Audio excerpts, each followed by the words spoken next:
Hi friends, welcome to Brindha novel. உங்கள் மனதிற்கு பிடித்த இனிய காதல் கதைகளை உணர்வுபூர்வமாக அனுபவிக்க நம்ம சேனலை சப்ஸ்கிரைப் பண்ணிக்கோங்க.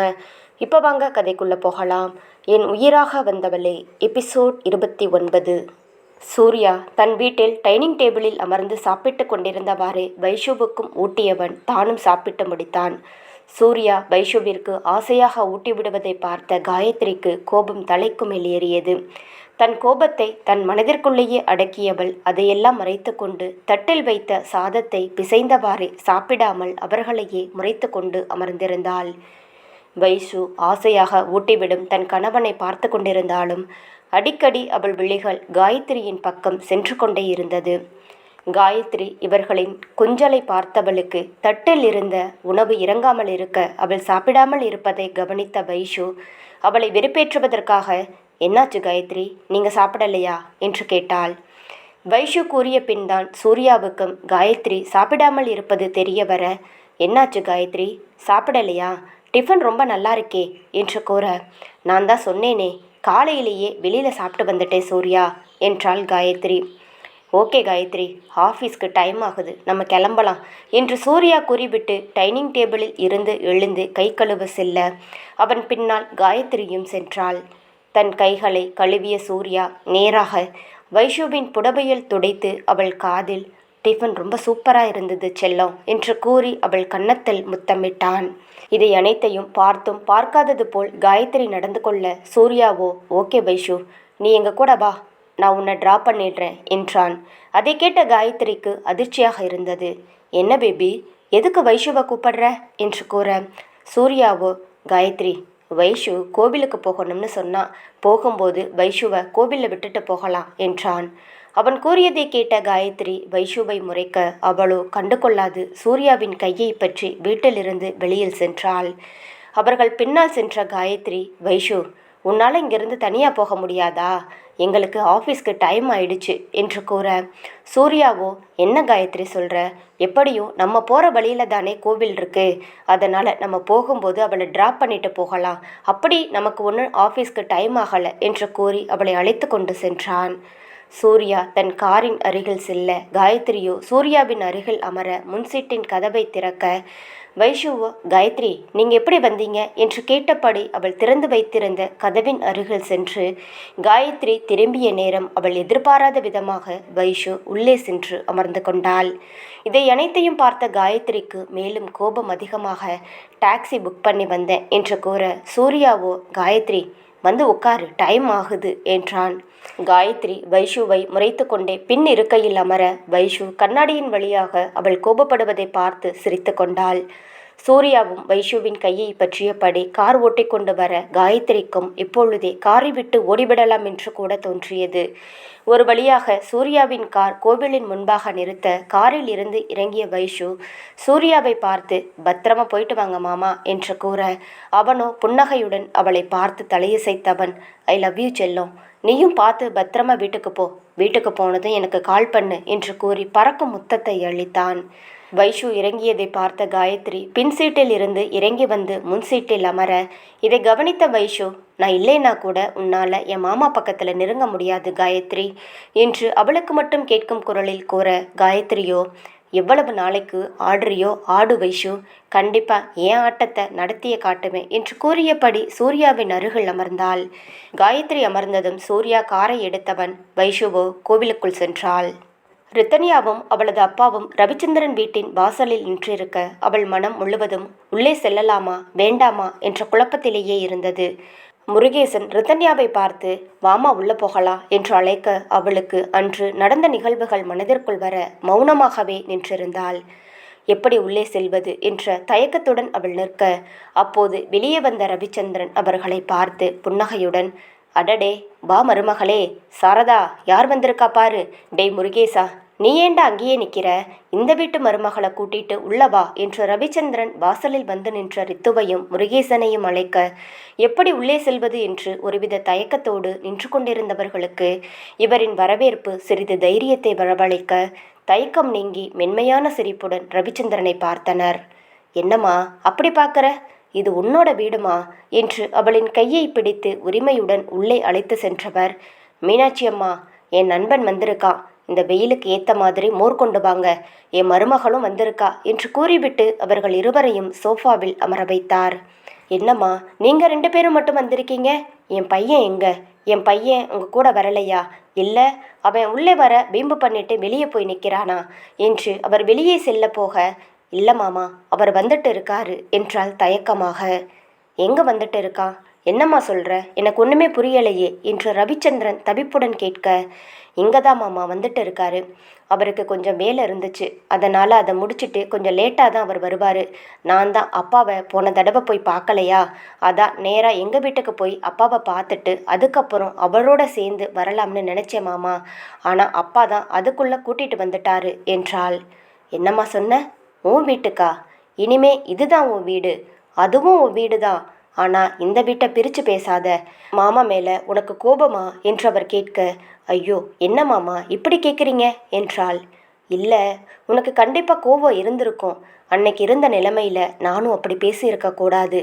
அபியும் கோபிச்சுக்கிட்டு போனதுக்கு அப்புறம் தான் நான் பண்ணின தப்பே எனக்கு புரிஞ்சுது.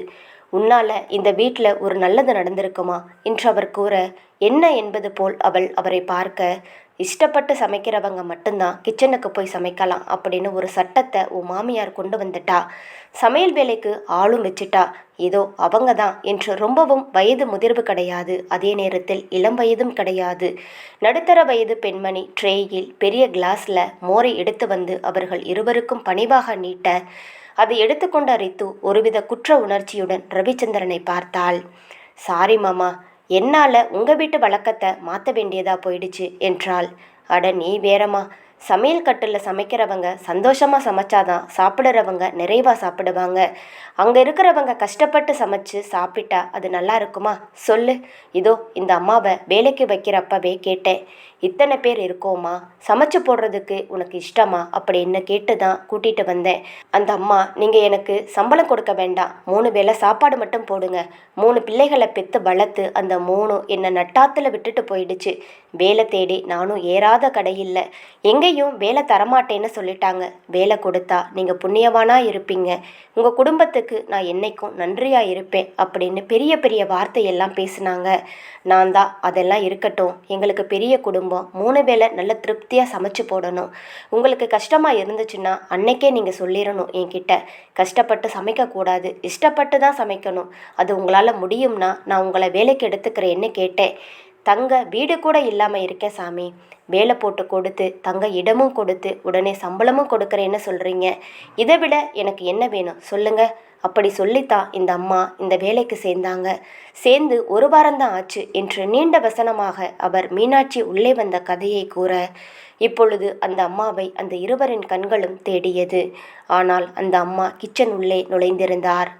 சம்மந்தி அம்மா நல்லா இருக்காங்களா ரவிச்சந்திரா என்று முருகேசன் கேட்க, நீதான் தினமும் ஃபோன் பண்ணி கேட்குற இல்லடா என்றார் ரவிச்சந்திரன். நல்லா இருக்காங்க தானே, அவங்கள பார்க்க தான் ரித்து வந்திருக்கா என்று அவர் கூறியதும், அப்படியா, சரி வாமா என்று சாரதாவின் அறைக்கு இருவரையும் அழைத்து செல்ல, அங்கே சாரதாவோ உறங்கி கொண்டிருந்தார்.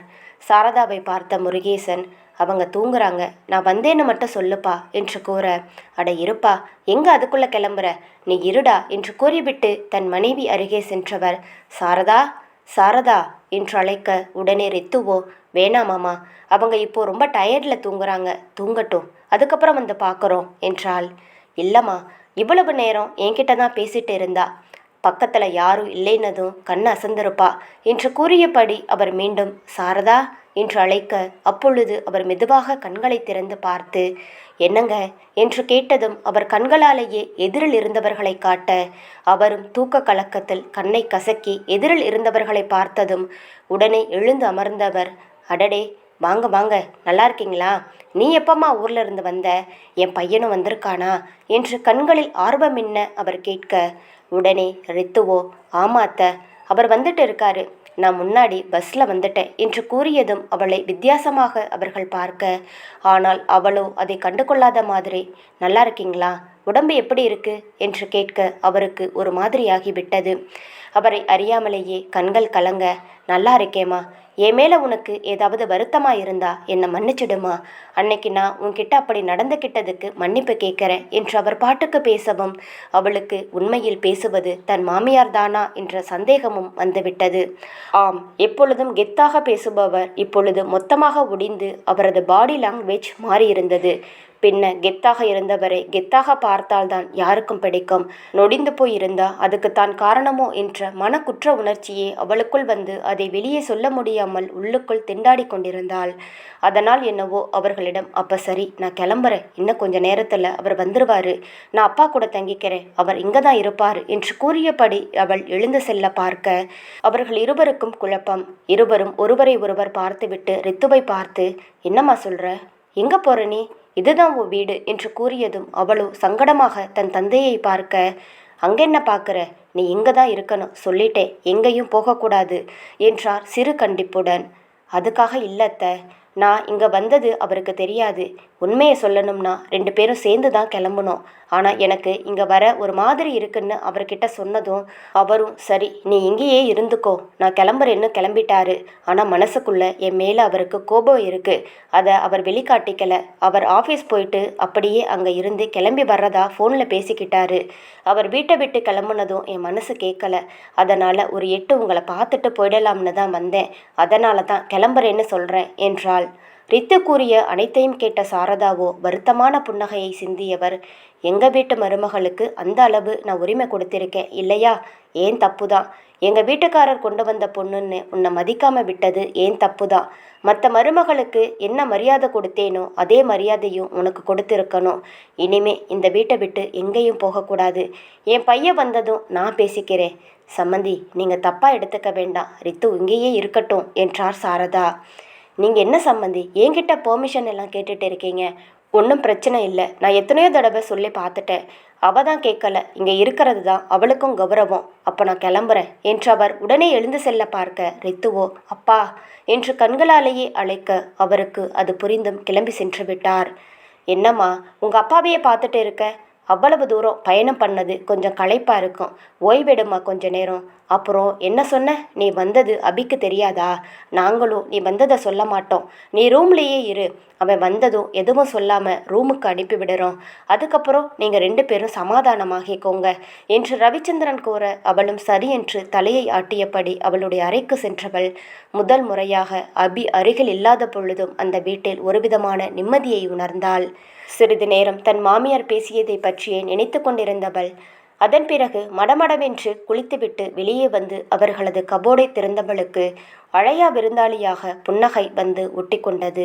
ஏனென்றால் அதில் அபியின் உடையை பார்த்தவளுக்கு தன்னை அறியாமலேயே புன்னகை வந்து உதட்டில் ஒட்டிக்கொள்ள இப்பொழுது கவனம் முழுவதும் தன் கணவன் மீது திரும்பியிருந்தது. கலைந்திருந்த தன் கணவனின் சட்டையை எடுத்து அழகாக மடித்தவள் அதற்கு ஒரு முத்தமிட்டு அதை அதன் இடத்தில் வைத்துவிட்டு இவளது உடைப்புறம் பார்வை செல்ல ஆலிவ் கிரீன் நிறத்தில் சாஃப்ட் பூனம் சாரி சிவப்பு நிறத்தில் பூக்கள் இருக்க அந்த பூக்களை தாங்கிக் கொண்டு பச்சை நிறத்தில் இலைகள் அந்த பூக்கள் அந்த புடவையில் அள்ளி தெளித்தது போல் இருந்தது. அந்த புடவை அவள் அணிவதற்கும் அத்தனை கம்ஃபர்டபுளாக இருக்க அதை எடுத்து அணிந்தவள் ஆசை ஆசையாக தன்னை அலங்கரித்து தன் கணவனின் வரவைதான் வழிமேல் விழி வைத்து பார்த்து கொண்டிருந்தாள். சரியாக அந்த நேரம் பார்த்து கதவு தட்டப்பட ஒருவேளை அபிதா வந்துவிட்டானோ என்று பரபரப்பானவள் ஒருவித இன்ப படபடப்புடன் கட்டிலில் இருந்து காலை தரையில் ஊன்றி வேக வேகமாக சென்று கதவை திறக்க ஐயோ பாவம், மீனாட்சி அம்மாதான் வந்திருந்தார். முகத்தில் தோன்றிய ஏமாற்றத்தை மறைத்தபடி அவள் சிறு புன்னகையுடன் நிற்க, அம்மா இந்த பூவை உங்ககிட்ட கொடுக்க சொன்னாங்க என்று ஒரு கவர் நிறைய மல்லிப்பூவை அவள் புறம் நீட்ட சிரித்த முகமாக அதை வாங்கிய ரித்துவோ அவரிடம் சிறிது நேரம் பேசிவிட்டு தன் அறைக்குள் வந்தாள். கையில் இருந்த மல்லிப்பூவை எடுத்து, எவ்வளவு நீளமாக இருக்கு, இவ்வளவு மல்லிப்பூவையும் நானே வச்சுக்கிறதா, இத்தனை மல்லிப்பூவையும் தலையில வச்சா தன் கணவன் தன்னை எப்படி பார்ப்பானோ என்று நினைத்தவளது முகம் அந்திவானமாக சிவந்துவிட ஆசையாக அந்த மல்லியை எடுத்து அனைத்தையும் தலையில் வைத்தவள் அங்கும் இங்கும் ஆட்டியவாறே அந்த நிலை கண்ணாடியில் தன்னை பார்த்து கொண்டிருந்தவளுக்கு மனம் முழுவதும் அவனிடம்தான் இருந்தது. எப்பொழுதுதான் வருவானோ என்று அவள் அவனின் வரவை எண்ணி காத்து கொண்டே இருந்தாள். இங்கே பிரவீன் வீட்டில் போலீஸ் ஸ்டேஷனுக்கு செல்வதற்காக பிரவீன் தயாராகி தீப்தியின் கைகளை பற்றியவாறே வெளியில் வந்து நிற்க அப்பொழுதுதான் அங்கு ஊர் தலைவர்கள் மற்றும் பெரியவர்கள் வந்திருப்பது தெரிந்தது. அவர்களை பார்த்த பிரவீன் வேகமாக அங்கு வந்தவன், அனைவருக்கும் வணக்கம், எப்போ வந்தீங்க என்று கேட்க, மகாவோ இப்பதான்ப்பா வந்தாங்க, கொஞ்ச நேரம்தான் ஆகுது என்று கூறியவாறு அனைவருக்கும் காஃபி எடுத்து வந்து கொடுத்தார். ஊர் பெரியவர்களோ மகாவிடமிருந்து காஃபியை வாங்கி கொண்டவர்கள் பிரவீனிடம், தம்பி அடுத்த வாரம் நம்ம ஊரில் திருவிழா வருது என்று கூற, ஆமாங்கய்யா நானும் கேள்விப்பட்டேன் என்றான். உங்களுக்கு நாங்கள் ஏதும் சொல்ல வேண்டிய அவசியமில்லை. வருஷம் எதனா ஒரு பிரச்சனை வருது. இந்த வருஷம் எந்த பிரச்சனையும் வராமல் நீங்கள் தான்ப்பா பார்த்துக்கணும் என்றனர். அதை கேட்ட பிரவீன் புன்னகையுடன், ஐயா திருவிழாவில் சண்டை சச்சரவு இருக்கத்தான் செய்யும். அதுக்காக ஒவ்வொருத்தர் பின்னாடியும் போலீஸ் போக முடியாது. உங்கள் ஊர்லேயும் ஒரு சின்ன மீட்டிங் மாதிரி வச்சு எல்லாத்தையும் தெளிவாக சொல்லிடுங்க என்று கூற, பஞ்சாயத்து தலைவரோ, தம்பி நம்ம ஊர் பசங்க யாரும் ரொம்ப பெரிய சண்டையெல்லாம் போட மாட்டாங்க. இதில் எதுனா ஒன்றுன்னா அந்த எம்எல்ஏ பையன்தான் இருப்பான். அவனை என்ன தம்பி பண்ணுறது என்று கேட்க, அவனை நான் பார்த்துக்கிறேன், நீங்கள் கவலைப்படாமல் போங்க, முடிஞ்ச வரைக்கும் நான் பிரச்சனை வராமல் பார்த்துக்கிறேன் என்றான்.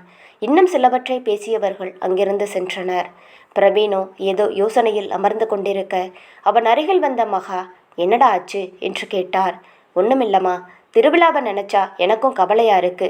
போன வருஷம் வந்த பிரச்சனை மாதிரி இந்த தடவையும் வரக்கூடாது என்று கூறிக்கொண்டிருக்க, மகாவோ நீ கவலைப்படாத, எந்த பிரச்சனையும் நடக்காது என்றார். தீப்தியோ பிரவீனுக்கு உணவு எடுத்து கொண்டு வந்து டைனிங் டேபிளில் வந்து அமர அவள் அருகில் அமர்ந்தவன் அவளுக்கு ஊட்டியபடி உன்று முடித்தான். சாப்பிட்டு முடித்த பிரவீன் தீப்தியிடமும் தன் அம்மாவிடமும் கூறிவிட்டு தன் ஸ்டேஷனை நோக்கி சென்றான். அபி ஆஃபீஸிலிருந்து 2 மணி நேரத்தில் கிளம்பிவிடலாம் என்றுதான் நினைத்தான். ஆனால் வேலை இழுத்துவிட 3 மணி நேரமே ஆகிவிட்டது. அதன் பிறகு அவனுடைய காரை ஸ்டார்ட் செய்தவன் மனதெங்கும் பாரமாகத்தான் இருந்தது. பின்னே கட்டிய மனைவியை விட்டுவிட்டு முதன்முறை செல்கிறான் அல்லவா? வர பிடிக்கலைன்னா நேத்தே சொல்ல வேண்டியது தானே, காலையில் தான் சொல்லணுமா? நேத்தே சொல்லியிருந்தா ஏதாவது ஐடியா பண்ணியிருக்கலாம். கடைசி நேரத்தில் இப்படி சொல்லிட்டா என்று தன் மனதிற்குள் புலம்பிக் கொண்டே வர அவன் மனசாட்சியோ, இருந்தாலும் நீ கொஞ்சம் பேசி பார்த்துருக்கலாம், பொசுக்குன்னு வந்துட்ட என்றது. ஆமாம், அவள் அப்படி சொல்லும்போது எனக்கு கோபம் வராதா? ஒத்துக்கிறேன், எங்கள் வீட்டில் அவளுக்கு நடந்தது கொஞ்சம் அதிகப்படி தான். அதுக்காக நான் தான் கேள்வி கேட்க இருக்கேன்ல. அப்படி இருந்து வரலைன்னா என்ன அர்த்தம்? டேய், உனக்கே தெரியாதா? வீணா பிரச்சனை வர வேணாம்னு தான் நினச்சிருப்பா. அதெல்லாம் புரியுது தான். இருந்தும் அம்மாவுக்கு உடம்பு முடியலை. ஒரு தடவை பார்த்துட்டு உடனே கிளம்பிடலான்னு தானே என்று தன் மனசாட்சியிடமே பேசிக்கொண்டே வந்தவனுக்கு அவளின் பிரிவு இப்போது வாட்டி வதைக்க ஆரம்பித்து விட்டது. போன முறை அவர்கள் இதே ஊரிலிருந்து வரும்பொழுது சண்டை போட்டுதான் வந்தார்கள். ஆனால் அவர்களுக்குள் நடந்த அந்த இனிமையான நிகழ்வுகளை நினைத்தவனுக்கு மேலும் மேலும் அவளிடம்தான் அவன் மனம் சென்றது.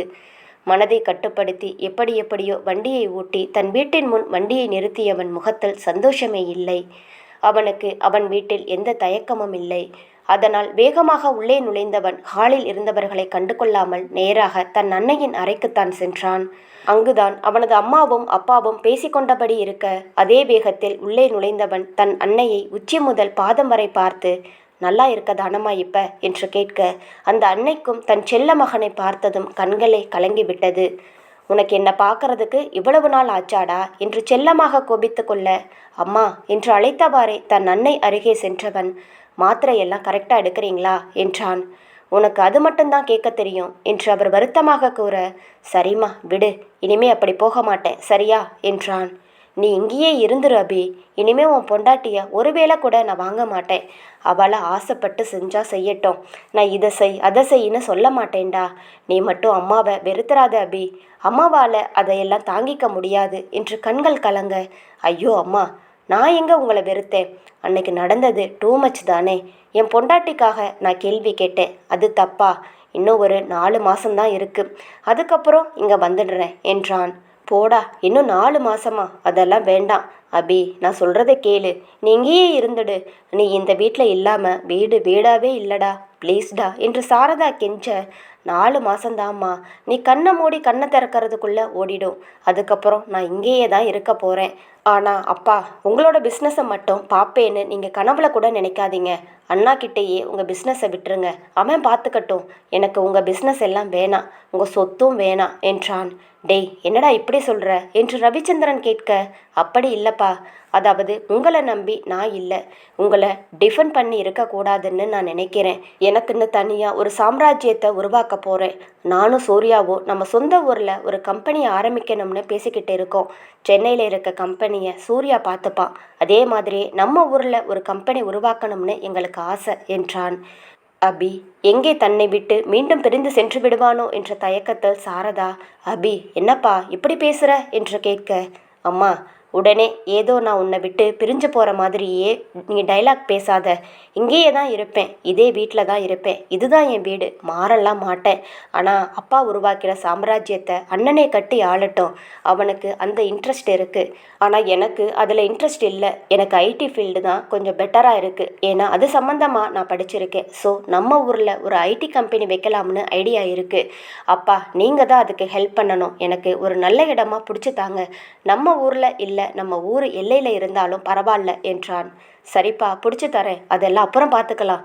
நீ இப்போ களைப்பாக இருப்ப, ஏதாவது சாப்பிட்றியா என்று கேட்க, சாப்பிட்டு தான்ப்பா வந்தேன். சரி, ஒரு ரூமில் போய் ரெஸ்ட் எடு என்று அவர் கூற, சரி என்று எழுந்து சென்றவனுக்கு, என்ன ரித்துவை பற்றி ஒன்றுமே கேட்கலையே என்ற எண்ணம் மனதில் இருக்க, இதனால தான் அவள் வரலை போல. அவள் வரலைன்னா கூட கேட்க ஆள் இல்லை இந்த வீட்டில் என்று தன் வீட்டை நொந்தபடியே அவன் மாடி ஏறி தன் அறைக்கு சென்றான். காயத்ரி காரில் அமைதியாக வருவதை பார்த்த சூர்யா, என்னாச்சு காயத்ரி, நீயா இவ்வளவு அமைதியாக வர்ற? எப்போ பார்த்தாலும் எதுனா ஒன்று பேசிக்கிட்டே இருப்ப. இப்போ என்ன ஆச்சு உனக்கு என்று கேட்டான். சூர்யா, நீ தான் ரொம்ப மாறிட்ட. வைஷு வந்த பிறகு நீ என்னை கண்டுக்கிறதே இல்லை என்றாள். அதை கேட்ட சூர்யா புன்னகையுடன், ஹே காயத்ரி, என்ன பேசுகிற? நீ என்றைக்குமே எனக்கு ஒரு நல்ல ஃப்ரெண்டு தான். இந்த மாதிரி எல்லாம் இன்னொரு தடவை பேசாத என்று கூற, நான் சும்மா விளையாட்டுக்கு சொன்னேன் சூர்யா என்று கூறி சமாளித்தவள் மனதில் வைஷு மீது கொலை வெறியில் இருந்தாள். சூர்யா தன் ஃபோனை எடுத்து அபிக்கு ஃபோன் செய்தவன், அவன் ஃபோன் நாட் ரீச்சபிள் என்று வந்தது. உடனே காயத்ரி, யாருக்கு ஃபோன் பண்ணுற பேபி என்று கேட்க, அபிக்கு தான் காயத்ரி.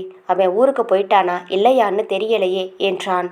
அவன் இந்நேரம் ஊருக்கு போயிட்டு இருப்பான் பேபி என்று கூறியவள் தன் கையில் இருந்த ஃபோனை எடுத்து சூர்யாவின் கையை பற்றி அவன் மீது சாய்ந்தபடி ஒரு புகைப்படம் எடுக்க, சூர்யா அவள் நோக்கம் புரியாது தன் கைகள் இரண்டையும் தம்சப் போல் காட்டி அவள் புகைப்படத்திற்கு போஸ் கொடுத்தான். அவன் செயலை புகைப்படமாக எடுத்தவள் தன் ஃபேஸ்புக்கில் happy morning with my sweetheart என்று கூறி போஸ்ட் செய்தாள். அவள் ஃபேஸ்புக்கில் போஸ்ட் செய்த அடுத்த நொடியே அவளது ஆஃபீஸில் வேலை செய்பவர்கள் அனைவரும் அதற்கு கமெண்ட் போட ஆரம்பித்தனர். அவர்கள் கமெண்ட்டை படித்து கொண்டே காயத்ரி வர சூர்யா ஏதும் அறியாமல் காரை ஆஃபீஸு முன் வந்து நிறுத்தினான். காரில் இருந்து இறங்கிய சூர்யா ஆஃபீஸுக்குள் செல்ல அவள் பின்னால் காயத்ரியும் வந்து கொண்டிருந்தாள். இவர்கள் இருவரும் பேசிக்கொண்டு வருவதை பார்த்த ஆஃபீஸில் இருந்த அனைவரும் தங்களுக்குள் ஏதோ ஒன்று பேசிக்கொள்ளத் தொடங்கினர். சூர்யாவும் நேராக தன் கேபினுக்குள் சென்று அமர காயத்ரியும் அவன் அருகில் வந்து அமர்ந்தாள். சூர்யா அறைக்கு வந்ததை பார்த்த அந்த அலுவலகத்தின் மேனேஜர் அவன் கேபினுக்குள் வந்து இன்று நடக்க வேண்டிய வேலைகள் அனைத்தையும் கூறத் தொடங்க சூர்யாவும் தன் வேலையில் முழுகத் தொடங்கினான். அபியின் வீட்டில் ரித்து தன் அறையில் தாழ்பால் போடாமல் கதவை மட்டும் சாத்திவிட்டு உள்ளே இருந்தாள். தாழ்பால் போட்டுவிட்டால் கண்டிப்பாக தெரிந்துவிடும் என்று தாழ்பால் போடாமலேயே விட்டுவிட்டாள். சரியாக அவன் மாடிப்படி ஏறியதுமே அவளுக்கு சத்தம் கேட்டுவிட்டது. உடனே அவர்கள் அறையில் ஓரமாக உடைமாற்றும் இடம் ஒன்று இருக்க அங்கு சென்று மறைவாக நின்று கொண்டாள்.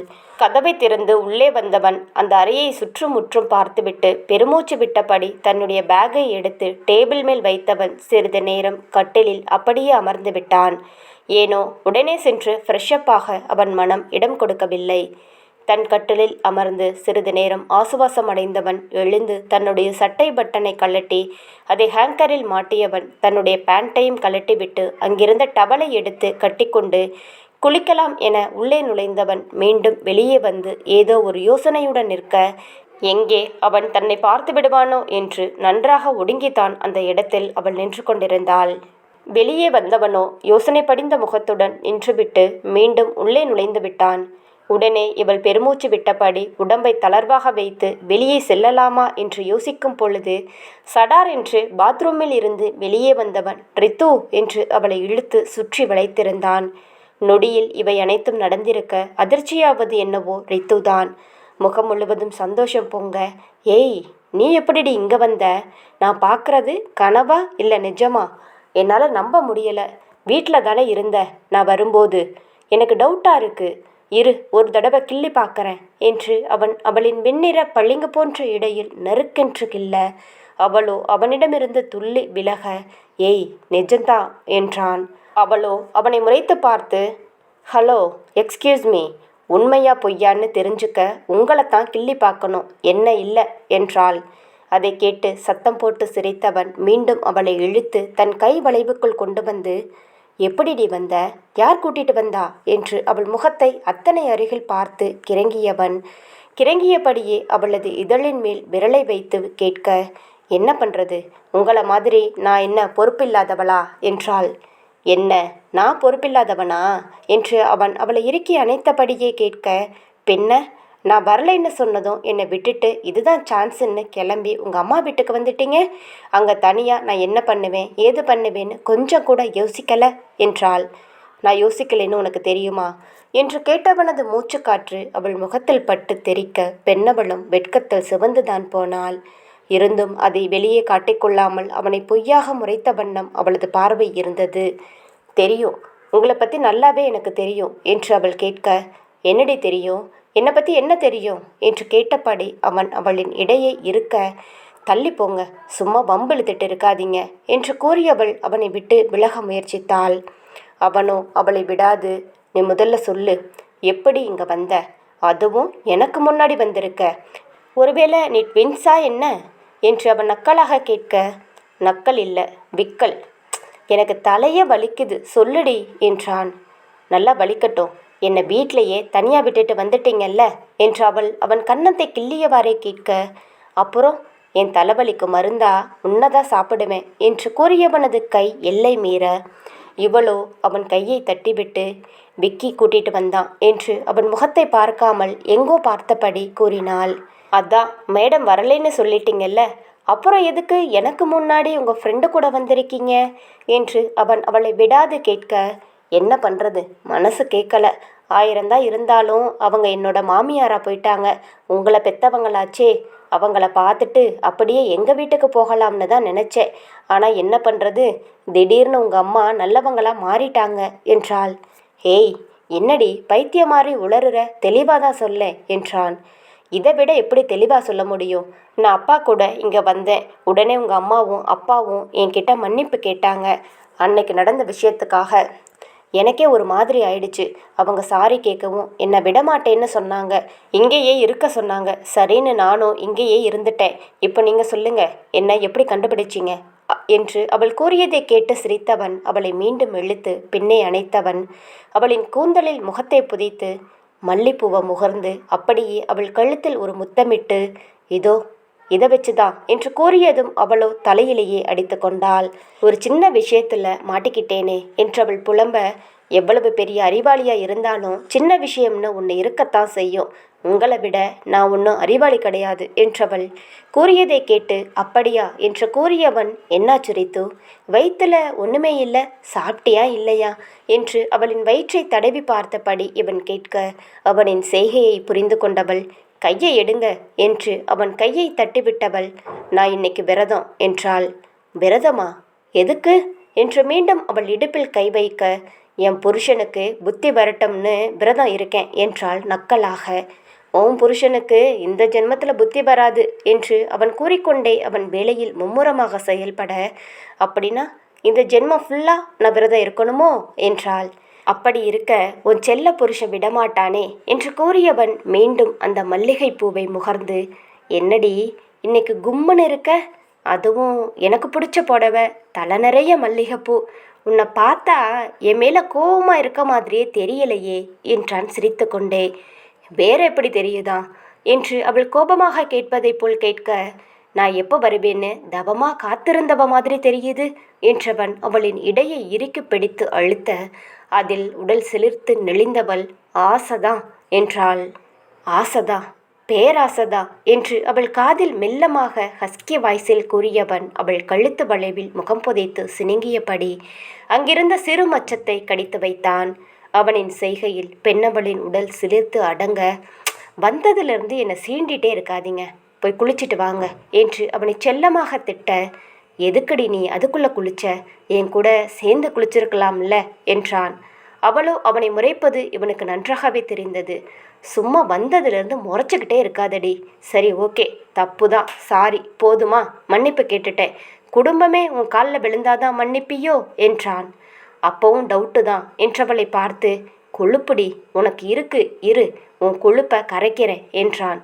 எப்படி கரைப்பீங்க என்றவள் நக்கலாக கேட்க, இவனோ இப்படி கரைப்பேன் என்றவளை மேலும் இருக்க கட்டி அணைத்து புடவையின் உள்ளே கைவிட அவள் தட்டிவிடுவாள் என்று தெரிந்தே இந்த முறை அவளது ஒரு கையையும் சேர்த்து பிடித்து கொண்டான். என்னங்க, என்ன பண்ணுறீங்க? இதே வேலையா போச்சு. வந்ததும் வராததுமா உங்கள் வேலையை காட்டாம போய் குளிச்சுட்டு வாங்க என்று அவன் கை மீது ஒரு கையை வைத்து கொண்டே இவள் கூற, சரி, உன்னை பார்த்தாலும் பாவமாக தான் இருக்கு, இருந்தாலும் ஒரே ஒரு லஞ்சம் கொடுத்தாதான் போவேன் என்று அவன் நடம் பிடிக்க அவளோ அவனை முறைத்து கொண்டு நின்றாள். இப்படியெல்லாம் முறைச்சு பார்க்கக்கூடாது, குடுப்பியா மாட்டியா என்று அவன் கேட்டு அடம் பிடிக்க, கொடுக்குறேன், என்ன வேணும் என்றாள். உனக்கு தெரியாதா என்று அவன் கொஞ்சலாக கேட்க, சொல்கிறீங்களா இல்லையா? இல்லை, நான் கிளம்பவா என்றாள். என்னை மீறி நீ போயிடுவியா என்று கேட்க, டேய் அபி, விடுடா வலிய என்றாள் சட்டென்று. இதுவும் நல்லா இருக்கே, இனிமே இப்படியே கூப்பிடுறதோ, நீ டா போடும்போது ஒரு மாதிரி கிக்கா இருக்குடி என்று அவன் அவளை பார்த்து கண்ணடித்து கூறவும் அவளோ சிரித்து கொண்டே தலையில் அடித்து கொண்டவள், போடா என்று அங்கிருந்து செல்ல பார்க்க அவனோ அவளின் கையை பிடித்து தன் உதட்டை குவித்து வைத்து அவளுக்கு காற்றில் முத்தமிட்டு, முத்தம்தான் வேணும் என்றான். சரி என்று அவன் கன்னத்தில் அவள் முத்தம் கொடுக்க போக உடனே அவன் ஏய் ஏய் என்று அவளிடமிருந்து விலகியவன், அங்கே கொடுத்துட்டு அப்படியே எஸ்கேப் ஆக பார்க்குறியா?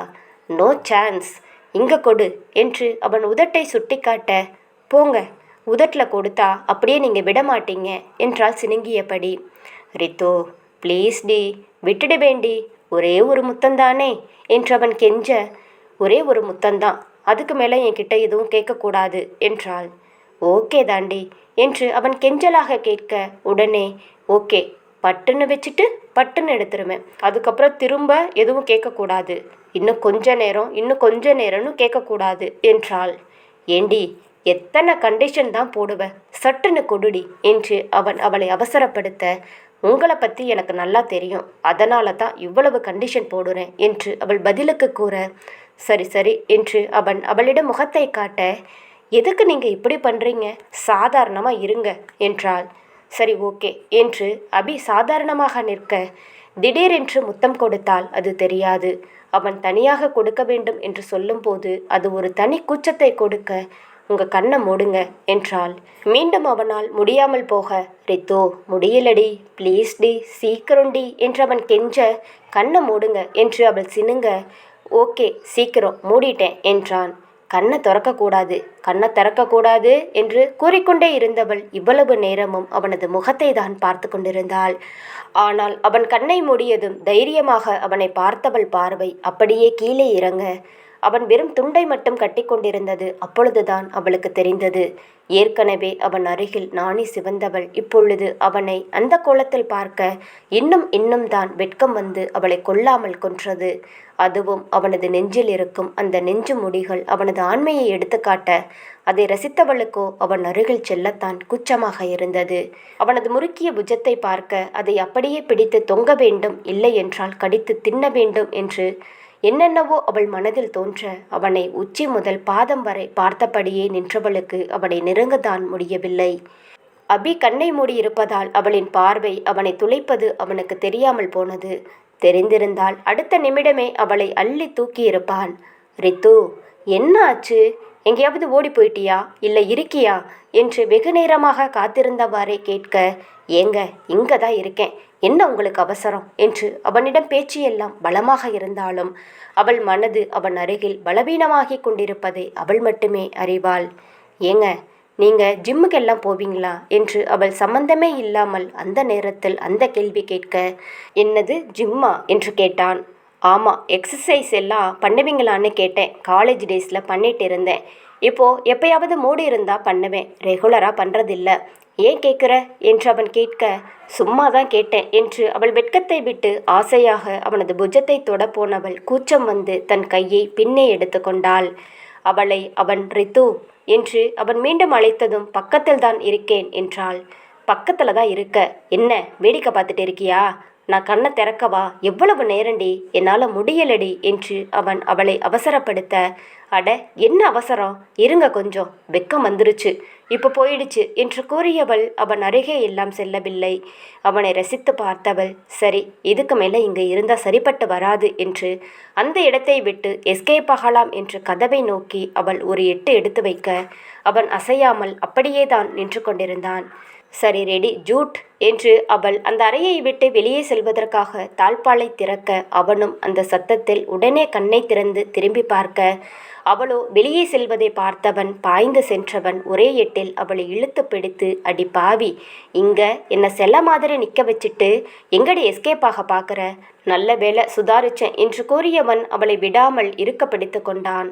அவளோ அவனை பார்த்து பொங்கி வந்த சிரிப்புடன், என்னங்க சாரி சாரி, எனக்கு உங்களை இப்படி டவலோட பார்க்கவும் ஒரு மாதிரி ஷையாக இருந்துச்சு, அதனால தான், விட்டுருங்க ப்ளீஸ் விட்டுருங்க, நானே கொடுக்குறேன் என்று அவள் கெஞ்ச, இதுக்கு மேலே உன்கிட்ட என்ன கேட்கறது, போடி, நானே என் முத்தத்தை எடுத்துப்பேன் என்று கூறியவன் அவளை கட்டிலில் தள்ளி இவன் அவள் மீது விழ அவனது மொத்த சரீரமும் அவள் மீது தான் இருந்தது.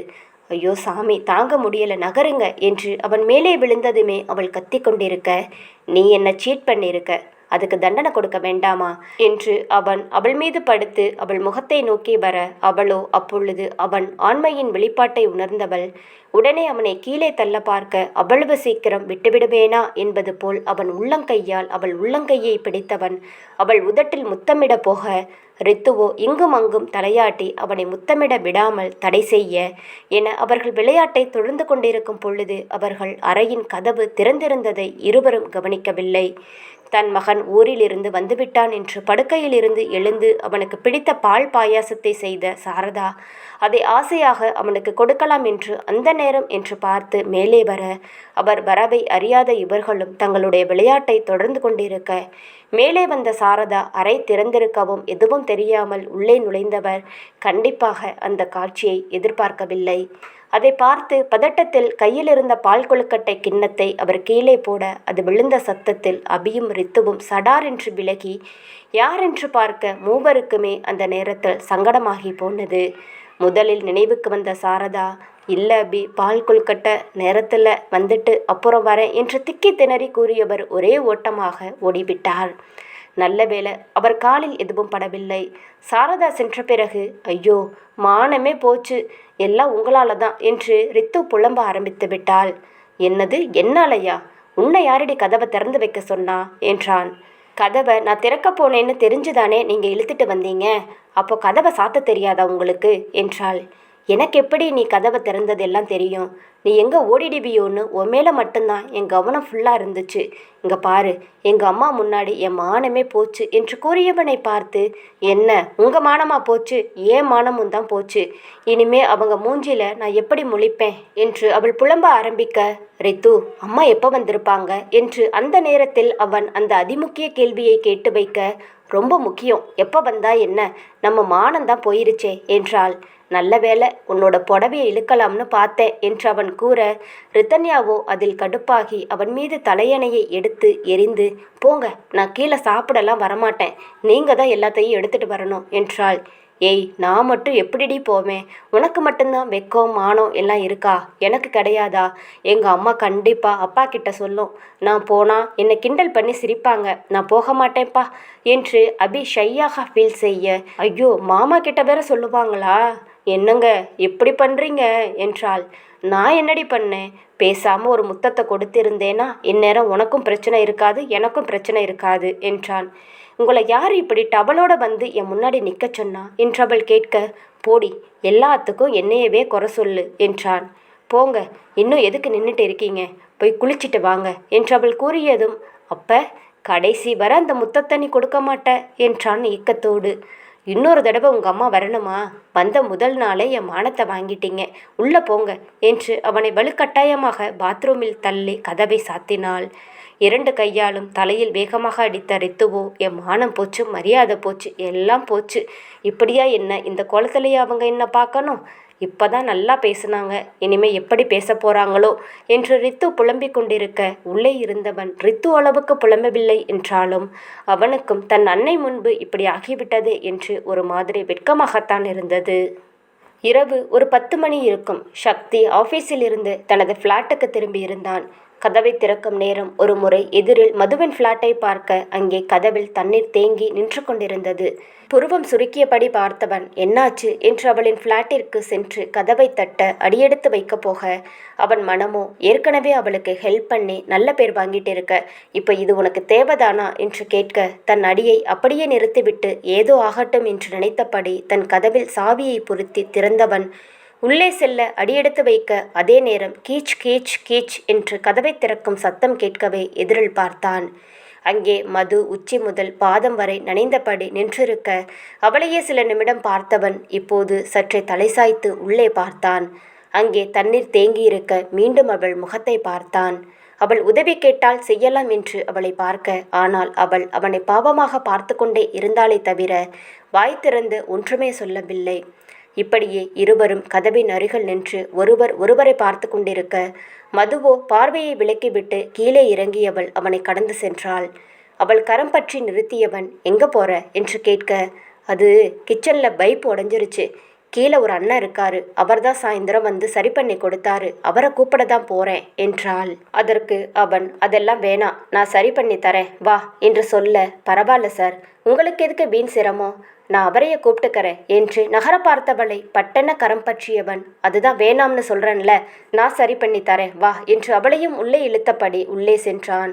அறை முழுவதும் தண்ணீர் தேங்கி இருக்க நேராக கிச்சனுக்குள் நுழைந்து பைப் இருக்கும் இடத்திற்கு சென்றான்.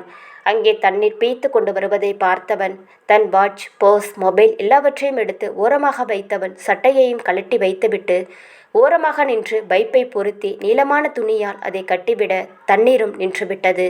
இப்போது மதுவை பார்த்தவன், நாளைக்கு பிளம்பரை கூப்பிட்டு புது பைப்பு மாற்றிக்கோ, கண்டவனை கூப்பிட்டு ரூம்குள்ளே விடாத, யார் எப்படி இருப்பாங்கன்னு தெரியாது என்று சொல்லி கொண்டிருக்க, அவன் பைப்பில் பொருத்திய கட்டு அவிழ்ந்து மீண்டும் தண்ணீர் பீறிக்கொண்டு வந்து சக்தியின் மீது அடிக்க, இப்போது அவனும் முற்றிலுமாக நனைந்திருந்தான்.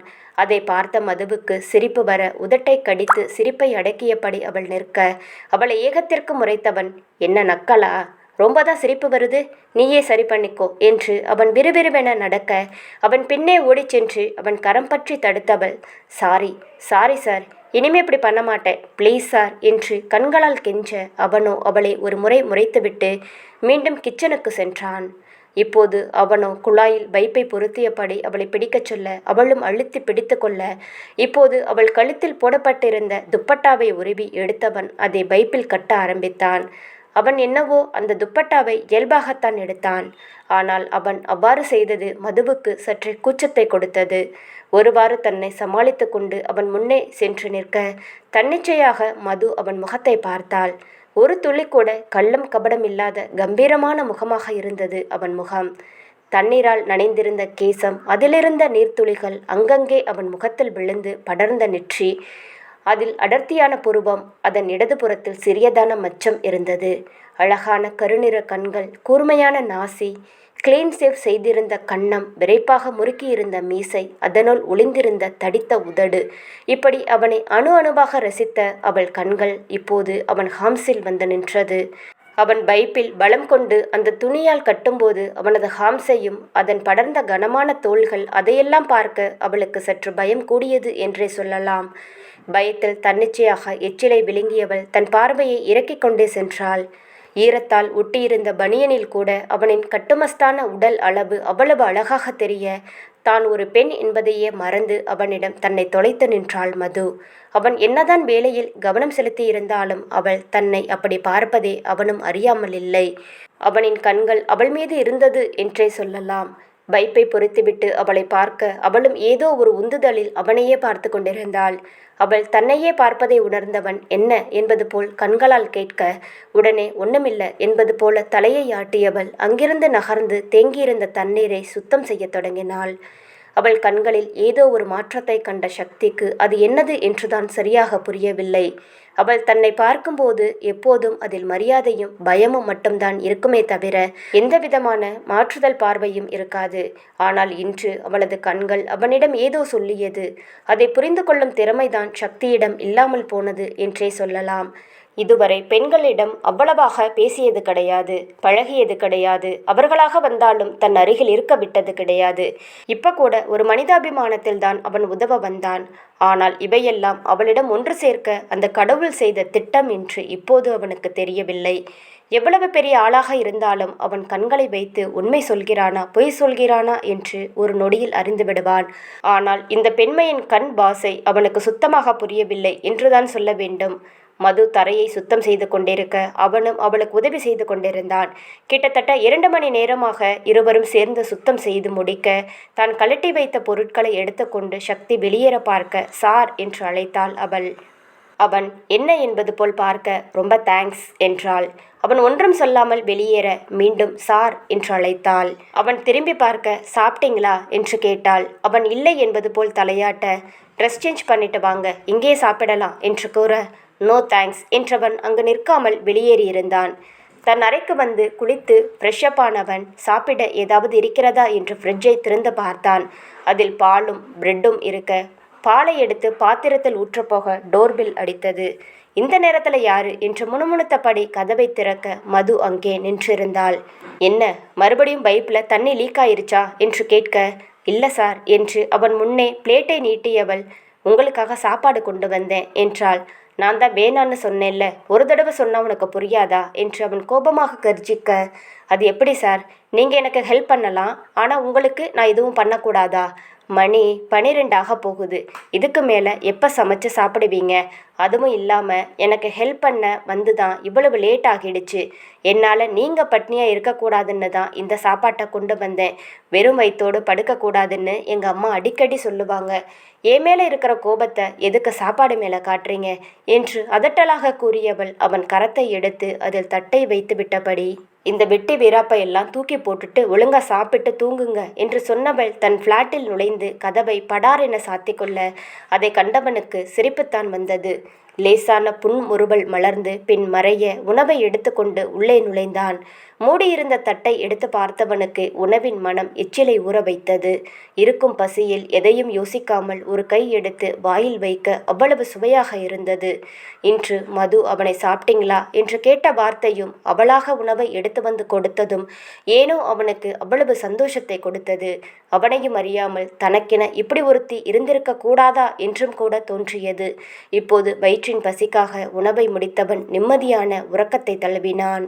இக்காதல் கதை தொடரும். இக்காதல் கதை உங்களுக்கு பிடித்திருந்தால் மறக்காம வீடியோவுக்கு லைக் அண்ட் சப்ஸ்கிரைப் பண்ணுங்க. லைக் பண்ணும்போது ஹைப் அப்படிங்கிற ஆப்ஷனை கிளிக் பண்ணி உங்கள் ஸ்டார்ஸை கொடுங்க. Thank you friends.